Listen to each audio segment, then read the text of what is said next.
Parents మెచ్చిన university Sankal Chand Patel university Gujarat. Sir ఇప్పుడు వచ్చిన ఎస్ఐ కానిస్టేబుల్ నుంచి ఎస్ఐగా ప్రమోట్ అయ్యాడు సార్. సార్ మనం ఏం చేసినా చూస్తూ ఊరుకోవడానికి అతను మామూలుడు కాదు సార్.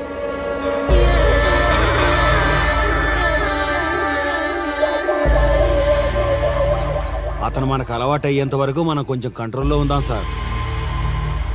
రేయ్, వార్నింగ్ ఇస్తున్నావా విషయం చెప్తున్నావా? సార్ మేమేం చెప్పినా మీ మంచి కోసమే సార్. దాన్ని తీసుకొచ్చేరా. మీరైనా చెప్పండి అమ్మా. పెళ్ళాంచేస్తే బాధపడ్డానికి, పోలీసోడంటే భయపడ్డానికి నా కొడుకు కామన్ మ్యాన్ కాదు, కాశీ చెప్పాడికి.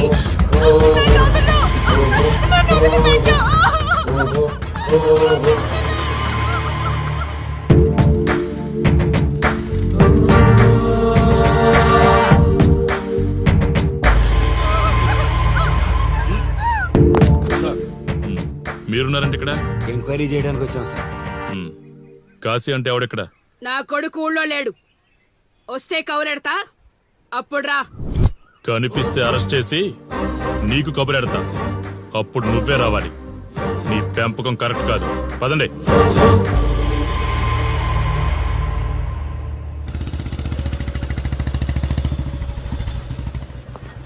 కాశీ ఎక్కడ? ఊర్లో లేడు. వస్తే స్టేషన్కి రమ్మని చెప్పు.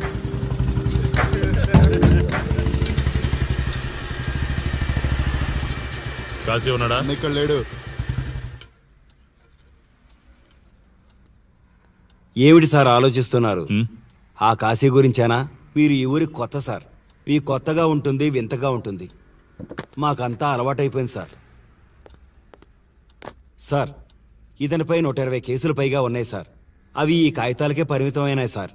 ఈ పార్వతీపురం మండలంలో ఏ రాజకీయ నాయకుడు గెలవాలన్నా ఇతని మద్దతు తప్పనిసరి సార్. ఇతను 10 సార్లు గంజాయి స్మగ్లింగ్ చేస్తూ దొరికాడు సార్. పైగా 20 సార్లు దొంగ నోట్లు ముద్రిస్తూ పట్టుబడ్డాడు సార్. అంతెందుకు, మీరు అరెస్ట్ వారెంట్ పట్టుకుని తిరుగుతున్నారే, ఇలా చాలా మంది తిరిగారు సార్. కుదిరితే కొన్నాడు, కుదరకపోతే కొట్టాడు.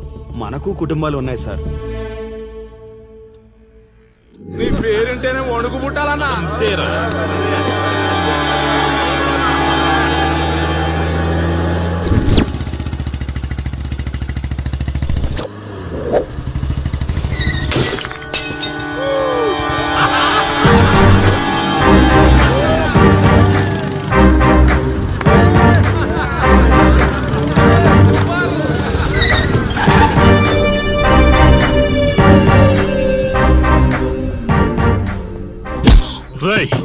ఒళ్ళు బలిసిందా?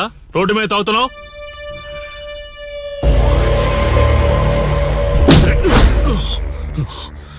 ఈ నర్సీపురం ఊర్లో కాశీ ఒంటి మీద చెయ్యేసావంటే ఘాటికి టికెట్ కన్ఫర్మ్ అయినట్టే. కరెక్ట్ గా దొరికావురా.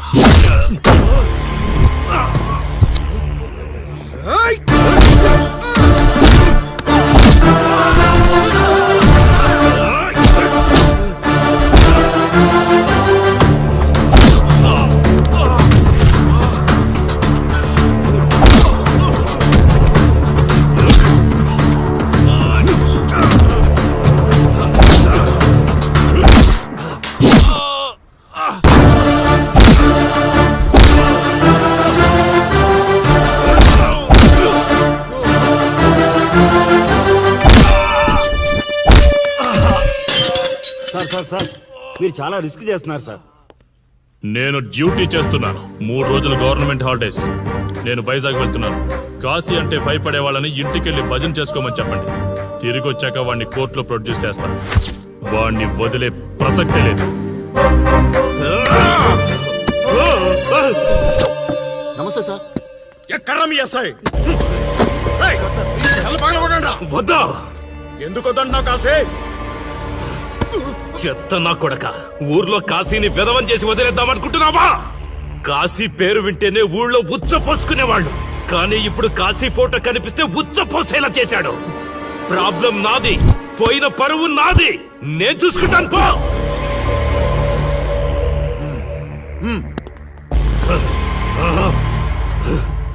చైత్ర, స్టేషన్కి వెళ్ళొస్తాను. Okay daddy. ఇదేం ఇల్లండి, బూత్ బంగ్లాలా ఉంది, అసలు కలగానే లేదు. నువ్వేంట్రా ఇక్కడ? జీవితాంతం జైల్లో ఉంటాననుకున్నావా? ఏమండి?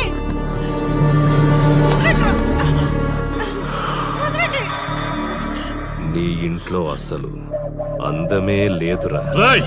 ఏంట్రా వాగుతున్నావు? డాడీ ఏమండి?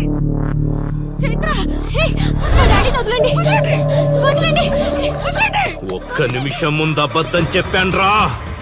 అందమంతా నీ ఇంట్లోనే ఉంది. ఏయ్, ఎవరికెంత కసుందో తీర్చుకొని వచ్చేయండ్రా.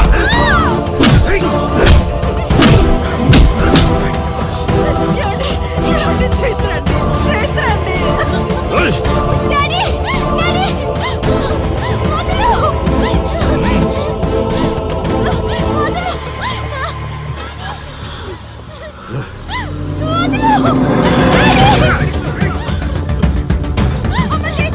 ఏయ్,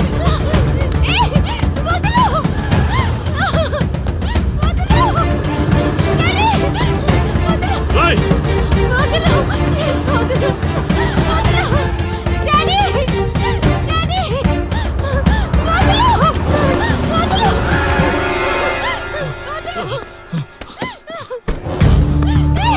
రా, రా, రా. నీ డ్యూటీ నువ్వు చేసుకో, తప్పు లేదు. నా పెళ్ళాం కేసులో వేలు పెట్టి నా గురించి తెలుసుకోకుండా ఈ ఊర్లో అడుగు పెట్టి నేనంటే భయపడే ఈ జనం ముందు నా మీద చెయ్యి వేశావు. అది తప్పు. చూడు చూడు, నువ్వేం పోలీసోడివిరా. కిలోమీటర్ పరిగెత్తేసరికి ఒంటో ఓపిక చచ్చిపోయిందా? డాడీ వదలు. డాడీ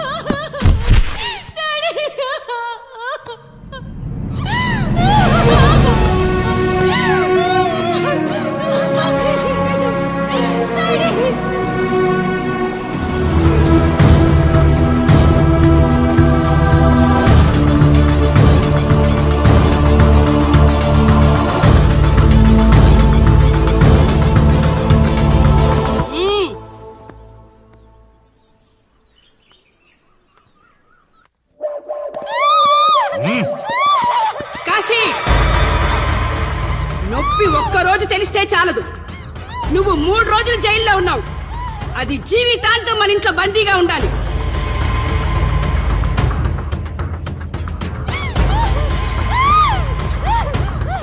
కట్రా తాళి. ఎక్కడికి పోతావే?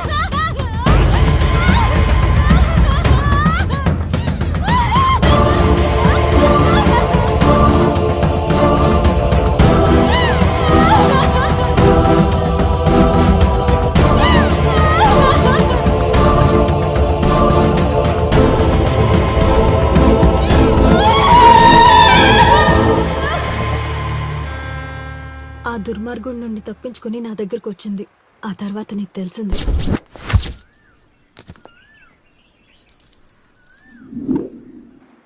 ఇంతకీ ఏ ఊరన్నావు?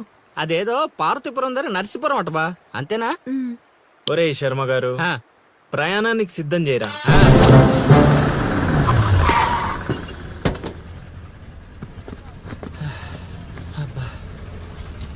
బా, ఊరు చాలా పెద్దదిలా ఉంది. ఎక్కడ వెతుకుతావు? రే శర్మ గారు, నడవడానికి కాళ్ళు, తిరగడానికి ఓపిక 2 ఉన్నాయి కదా. ఐసులా పోనే. పోసేసుకుంటాడు.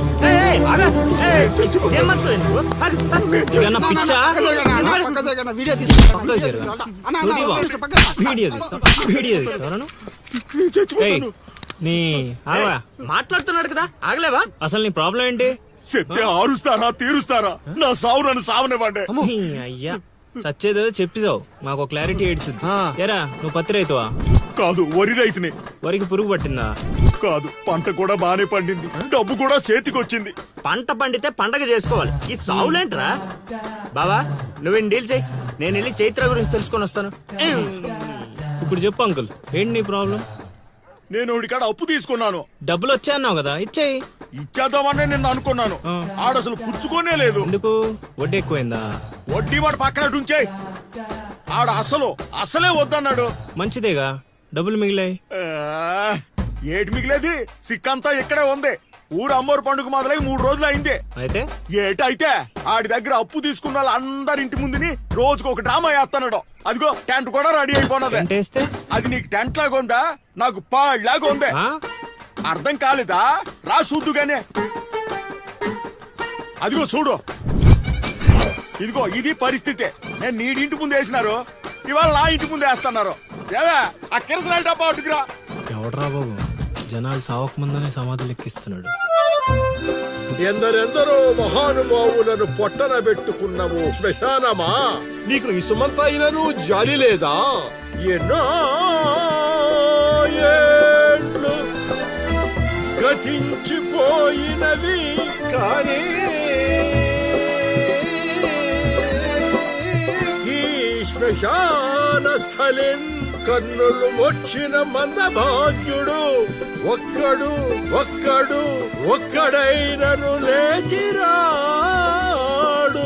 ఎన్నాళ్ళ ఆహా హార్మోనియం పద్యం రక్తి కట్టే సమయంలో దగ్గి డిస్టర్బ్ చేశావు కదరా ఎద్దవ్వా. వంకెతకలేనమ్మా, డొంకెట్టుకు ఎలాడిందట. పద్యం మర్చిపోయినని ఒప్పుకోవచ్చు కదా. అవే సాంఘిక నాటకాల హీరోయిన్. ఇంత గొప్ప హరిశ్చంద్ర నాటకములో నా పక్క చంద్రమతి వేషమంటే మాటలా, నాకే కౌంటరా? ఏయ్ పద్మశ్రీ అయ్యగారు, తాళాల దగ్గర ఇచ్చమంటారా? టైం కాదురా, నే చెప్తాగా. ముందా మంచినీళ్లు గొంతు శృతి చేసుకోవాలి. గురుగారు, యాదవ సేతురం కాకపోతే రిహార్సల్స్ కూడా ఈ గెటప్లు ఏంటండి? ఒరే హార్మోనిస్టు, వేషం పడకపోతే పద్యానికి గొంతు పెగలదురా. మొదలెట్టండి.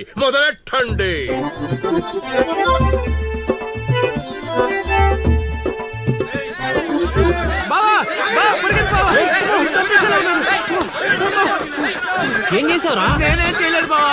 ఈ ఊళ్ళో చైత్ర అనే అమ్మాయి ఉంది, మీకు తెలుసా అని అడిగా. అంతే, చైత్ర అంటే చిత్ర అని వినిపించిందట. దాని పిల్లవట బావా. అరే శర్మగా, నీ ఎంత పని చేశారా? చైత్రాన్ని చిత్ర అనుకుంటేనే 10 కిలోమీటర్లు పరిగెత్తించారు బావా. ఇంకా నయం, డైరెక్ట్ గా వెళ్ళా కాశీగాడిని అడగలేదు. కూర్చోబడిపోతుంది బావా. చైత్రాన్ని వెతికి రూట్ ఇది కాదురా. మరేంటో తమరే చెప్పండి బాబు.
ఏటి పాట ఆగింది? పాట ఆగిపోయింది, జనాలు కూడా వెళ్ళిపోతున్నారు. అలా కొయ్యిలా నిలబడపోతే 10 రూపాయలు ధర్మం చేయొచ్చు కదా. హతవిధి కళాకారుడు యాచించుటయా? కళామ తల్లికి తీరని అవమానము కదా. అంటే ఆ రోజుల్లో రాముణ్ణి వెతుక్కుంటూ లవకుశులు ఆ ఊరు ఈ ఊరు గానం చేసుకుంటూ తిరిగారు కదా. మేము కూడా ఓ కళా పిశాచి ఉన్నాడని. కళా పిశాచి కాదు, పిపాసి. అదే కళా పిపాసి ఉన్నాడని తెలుసుకొని ఆయన కోసం వెతుక్కుంటా. అవును. ఏమిటి, నా ఊళ్ళో నాకు తెలియని అంత గొప్ప కళాకారుడు ఒకడున్నాడా? ఉన్నాడు సార్, పిచ్చప్పారావు అని, అలియాస్ సుయోధన సార్వభౌముడు. నిజంగానే పిచ్చప్పారావు బా. ఎందుకు సార్ అలా ఏడుస్తున్నారు? 10 రూపాయలు అడిగామా నేనా? వద్దులేండి సార్. ఆగండి నాయన. మీరేటండి, అసలే మాకు టైం లేదు. పక్క వీధికి వెళ్ళి అడుక్కోవాలి. నీకు అవసరం లేదు నాయన. ఏ ఈ రోజు మొత్తం కలెక్షన్ మీరే ఇచ్చేస్తారా? కాదు నాయన, మీరు వెతుకుతున్న ఆ పిచ్చి అప్పారావు అలియా సుయోధన సార్వభౌముణ్ణి నేనే నాయన. బాబు గారు లేవండి లేవండి లేవండి, అవసరం లేదు నాయన. ఏ మా కోసం మీరు అడుకుంటారా ఏంటి? లేదు లేదు, మీ ఆకలి నేను తీరుస్తాను.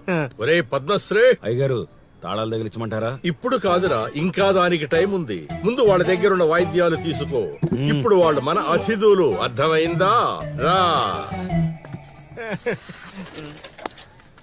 ఇంతకీ మన దేవురు నాయనా? సిల్కలూరుపేట.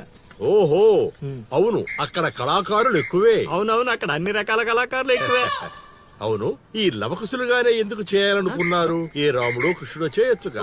అంటే చిన్నప్పటి నుంచి అలవాటు చేసుకున్నాను సార్. వయసు పెరిగిన కొద్దీ మీసాలు గడ్డాలు పెరిగిపోయాయి. అవునండి, వాటికి ఎరువులు వేయాల్సిన అవసరం గానీ నీళ్లు పోయాల్సిన అవసరం గానీ ఉండదు కదండి, వాటంతటో పెరుగుతుంటాయి. అవునయ్యో, ఈ ఊరంతా నా కళకు అభిమానులే. నా అంత గొప్ప కళాకారుడు కావాలంటే మీరు కూడా నాతో ఉండిపోండి. సార్ ఆ ఇల్లు ఎవరిది సార్? ఏది అదా? కాశీ అని మా బంధువుల ఇల్లే. ఓహో. అదిగో ఎదురుగా వస్తోంది అమ్మవారి ఊరేగింపు, ఆ ఇంటికే వెళుతోంది. చూడు బాబు, ఇదే మా ఇల్లు. ఈ కళాపిపాసి ఆహ్వానాన్ని స్వీకరించండి. రండి. సార్ ఇవన్నీ మీకొచ్చినవేనా సార్? కొన్ని తెచ్చి పెట్టుకుంటే నీకు కూడా వస్తాయి బాబు. పార్వతి, కళని కళాకారుల్ని అవమానిస్తున్నావు. అలానే కదా బంగారు ప్రాసులు కాస్త దాన్ని ప్రాసులు చేసేశారు. ఆ ధాన్యాన్ని బియ్యం చేసి తింటేనే కదమ్మా బంగారమైన సంపాదించగలం, లేదా బంగారంలో బతకగలం. సెహవాడ్ సెహవాడ్, నీ మాటతోనైనా కొందరి కళ్ళు తెరుచుకోవాలి.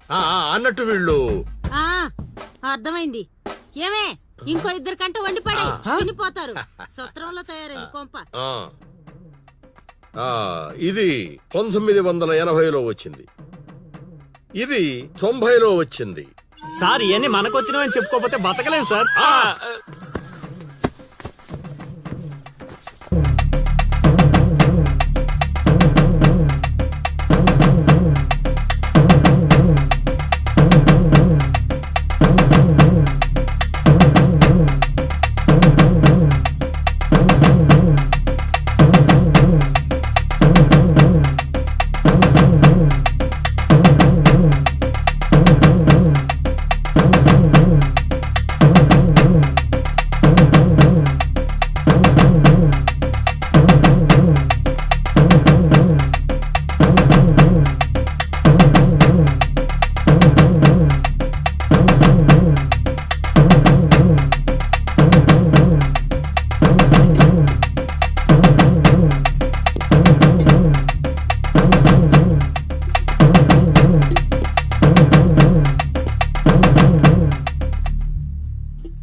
ఏం ఆలోచిస్తున్నావు? వెళ్ళిపోదాం పద ఇక్కడి నుంచి. ఎక్కడికి? మన ఊరికి. నాకే ఊరు లేదు. మా అమ్మ నాన్న చనిపోయి చాలా కాలమైంది. నేను ఒంటరి. అయినా నన్ను రమ్మడానికి నువ్వెవరు? అదేంటి అలా మాట్లాడుతున్నావు? నీకేమన్నా పిచ్చా? పద వెళ్దాం. ఒక్కసారి చెప్తే అర్థం కాదా? అయినా నీకు నాకు ఏంటి సంబంధం? ఏంటి సంబంధమా? ఒంటరి అన్నావు కదా, అదే ఒంటరిగా ఉన్నప్పుడు నీ మనసును అడుగు. నేను నిన్నెంత ప్రేమిస్తున్నానో నువ్వు నన్ను అంతే ప్రేమిస్తున్నావు అని అదే చెప్తుంది. నేను నీకు చెప్పానా? అయినా నువ్వే గాలికి తిరుగుతావు. ఎప్పుడు ఎలా ఉంటావో నీకే తెలీదు. అటువంటిది నిన్ను నమ్మి ఎలా రమ్మంటావు? అయినా వాడు నన్ను కొట్టుకుంటూ తీసుకొచ్చాడు. ఆ రోజు నువ్వు చూస్తూ ఉండిపోయావు. నిన్నేమనాలి? అదా నీ ప్రాబ్లం? ఈ మాత్రం కన్ఫర్మేషన్ చాలు నేను ఫిక్స్ అవ్వడానికి. అయినా నేను ప్రేమించిన అమ్మాయికి పెళ్ళై ఉండాలని మా గురుగారు ఎప్పుడో చెప్పారు. ఆనందం వస్తే స్టెప్ లేకుండా ఏడ్చు కూర్చుంటారా? ఇప్పుడు చెప్తున్నా విను. తెలియకుండా తీసుకెళ్ళిపోవడం, చెప్పకుండా లేపుకెళ్ళిపోవడం కష్టం కాదు, నాకిష్టం లేదు. తీసుకెళ్ళను లేపుకెళ్ళను అన్నా